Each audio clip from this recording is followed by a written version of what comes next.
Hi, everyone. Welcome to our weekly Lunch and Learn that Angie and I do in our group. This is our Facebook group. And then we also load this up and show it on YouTube. So to all the YouTube viewers that are watching, hello. And just to let you know that if you'd like to be a part of the Facebook group, just check the link in the video description. And then you can ask questions and make comments.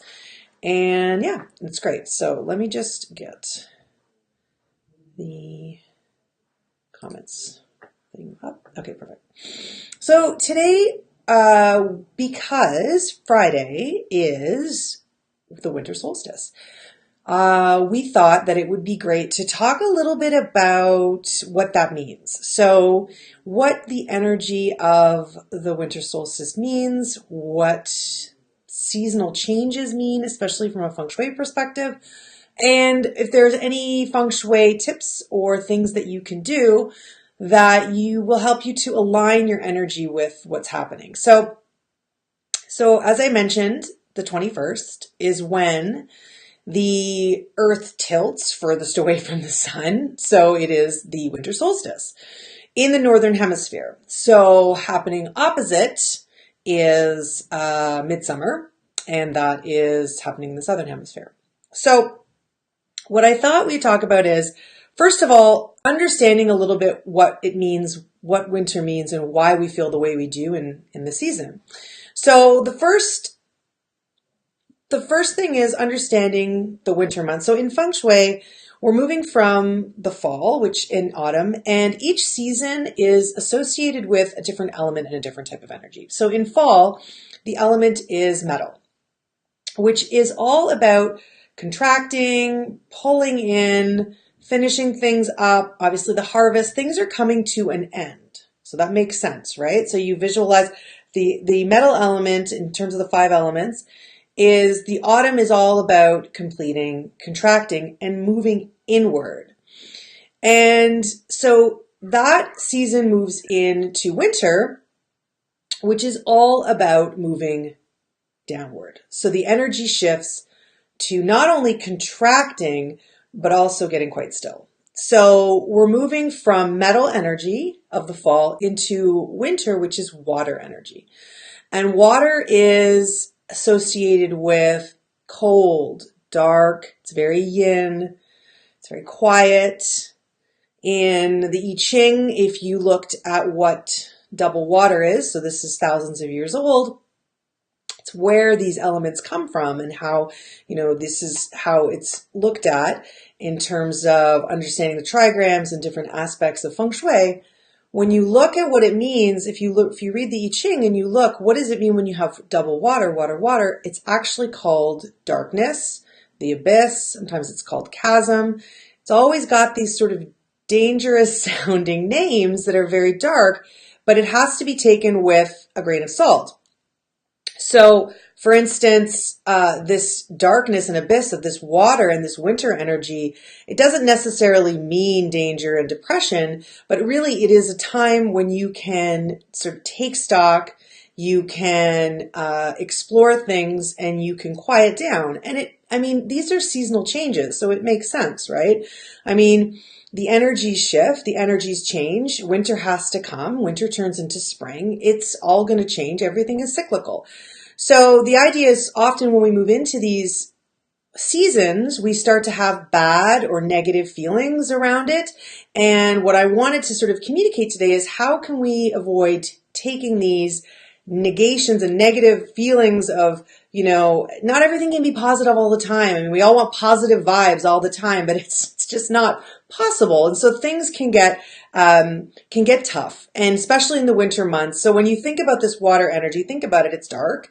The abyss means also you go into a darkness, you get isolated. So there's loneliness, isolation, darkness, depression. These all sound really familiar, right? So these are things that a lot of people experience in the winter months, especially if you live in a really cold climate in the north where your sunlight is even less. So, understanding that although the darkness grows longer and you become more solitude, you have to come up with ways to accept that this is the energy that's happening and this is what's going on, and to align yourself with it, to embrace it. And then also to understand how you can work with it. So those of you that are affected by depression or SAD, SAD, seasonal affective disorder, if you just don't like winter at all, I'll give you a couple of tips at the end of things that you can do. But what I thought we'd talk about first is, so think about the symbolism of the energy of water is, so it's formless, it's always moving downward, okay? Moving downward, it's dark, it's black, colors associated with it are black and dark blue.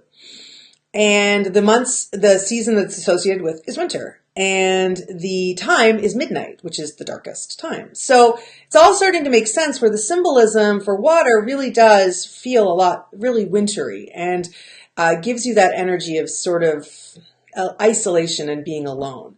So what do you do with this?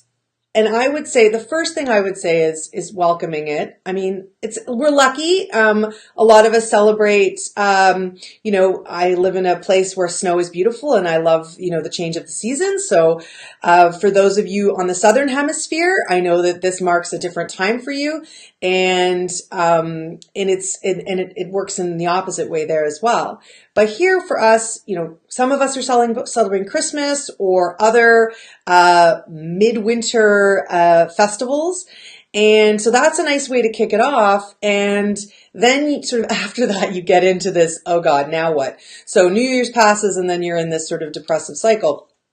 So some things you can try is don't make these feelings bad or negative, and instead try taking advantage of them and embracing them. So take 1 or 2 days and just nest, maybe stay in bed, maybe watch movies, read, and just experience this quiet and this solitude, and understanding that sometimes this is what winter's for, right? The ground becomes hard, the seeds are sitting there waiting, the roots, all the energy of the trees is sort of down in the roots, just waiting.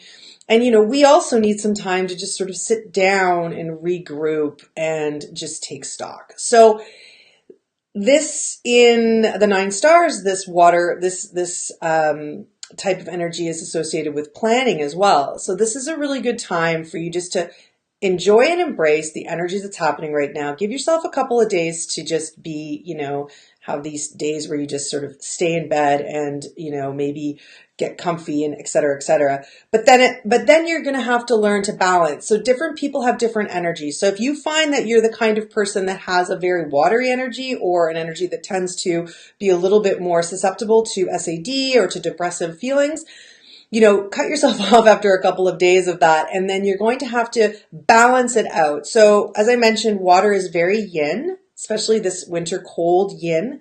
You want to balance it out with yang, which is the sun. So getting out into the sun for 10 to 15 minutes. And if you can't get out into the sun without sunglasses, just so your eyes can adjust and experience it, then also try wake up earlier. So try waking up earlier, because another thing that affects people that are very watery, and it's a very watery thing, actually people that have a lot of water in them as well tend to like to lie down. They like to be flat and lie down. So there's this tendency to want to sleep and sleep a lot. So you really want to try to mindfully, get around that and try and wake up a little bit earlier. Try not to sleep too much. And part of embracing this energy of winter and water is doing it with intention and doing it mindfully. So saying, I know this is happening. I'm going to do this. I'm going to spend a couple of days embracing the winter. And then I'm going to shift gears. I'm going to see how I feel about it. If my body's accepting it and it's good. If my body is going deeper into the abyss, remember that's what the I Ching, it's the abyss. So you're sinking deeper and deeper. Then you're going to have to balance it and bring in some of the fire element, which is the sun, warmth, color red. Think of things that will really counter that. And what I would also say is there's a few things that you can do. If you find that you're now ready to sort of take on this, you can actually set yourself to writing and reflecting and setting small goals. That really takes advantage of the energy that's happening now. So this is a great time, or in the new year, when you're moving from post holidays into the new year is a great time to take advantage of this winter energy, which is really quiet and reflective. And there's a lot of non-action happening. And you just want to take advantage of that to sort of see what came up for you the year prior. Where do you want to go next? It's really a good time to do that. So I came up with 5 little Feng Shui inspired actions that you could take, because if you find that it's really hard for you to get out of bed, it's always nice to give yourself a tiny goal. So it could be something really small, like making the bed this morning and just doing that. That will help you and trigger. And smiling and watching something funny, that will trigger the right chemicals in your brain and sort of shift that.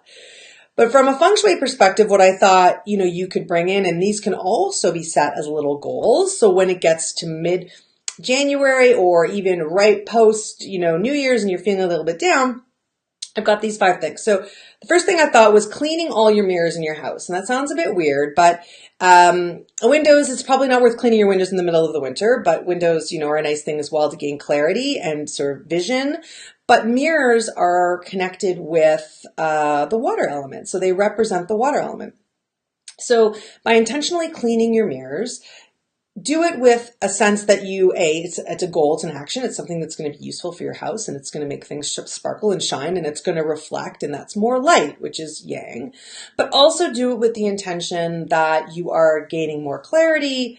With the water element, it's a lot about wisdom and knowledge and insight. So gaining this, maybe you can't see where you want to go next. That's all about the water element. So the water element is all about figuring out what your path in life is and what's the next thing for you. And the only way you can figure that out is if you sink down into the darkness and really start to think about what is next for you and what has happened, and really to kind of block other things out and to gain that deep knowledge and that deep knowing. So that would be one thing. So clean the mirrors. The next would be to enhance the career section of your home or your bedroom. And in the link, I will give you in the comments, I'll give you a link to help you find that, and in the description as well. So if you don't know what I mean by saying find the career section of your bedroom or home, the reason that is again, remember how I was saying is the water element is all about finding your path in life, moving forward, finding your purpose. Well, in Feng Shui, when we map out the entire home, we've actually got an area of the home based on the way the energy flows that's dedicated to the water element, to this idea of career, of path, of moving forward. So this is a good time for you to sit down and take stock about what you're doing in life. What do you want to be doing? Is this the right path for you? It also happens to be the new year, which is nice when you want to kickstart new things. So if you activate and enhance the water/career area of your home, that will boost your career and really help you to see a little bit more clearly. So I'll include some tips on that, and that can be a fun goal that you can do as well, in the new year or around that if you're starting to feel a little bit down. But I would say also take some time to, another one is be still, sit and connect with what has happened. So again, take advantage of this time of year when, things aren't crazy. I mean, this is a time when you really can sit and reflect post holidays. And then another thing I would say is making some tea and sitting down and writing out affirmations and intentions for the new year. So after you've taken the time to sort of sink deeply and really get a sense of where you are in your own energy, then working through simple exercises, writing things down, and, we sort of say, using the idea of body, speech, and mind. And so body would be to physically write it down. Speech would be to say it out loud. And the mind would be to visualize this, right? So these are all that you've taken the time to think it through.